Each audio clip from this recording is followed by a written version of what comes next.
ও মালিক, জাহান্নামে থাকবে তো জানলাম, চিরকাল জাহান্নামের শাস্তি ভোগ করবে। শাস্তিটা কেমন? আল্লাহ বলে ভয়ঙ্কর শাস্তি, ভয়ঙ্কর। সাধারণ জাহান্নামীরা এত শাস্তি পাবে না, যতটা শাস্তি পাবে একদম খুনি জাহান্নামের ভিতরে, সে এতটাই কষ্টে থাকবে।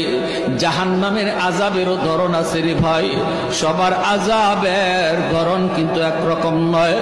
আল্লাহ বলেন, দুনিয়াতে যারা ইচ্ছাকৃত কেউ কাউকে খুন করলো, জাহান্নামের ভিতরে তার আযাবটা হবে সবচেয়ে বেশি যন্ত্রণাদায়ক।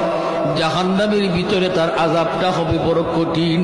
এজন্য ভাই একটু খেয়াল করে শুনো রে আল্লাহর গোলাম, মায়ার নবী বলেন, হাসরের মাঠে আল্লাহ আদালত নিয়ে যখন বসবে, বিচার কাজ আল্লাহ শুরু করবে।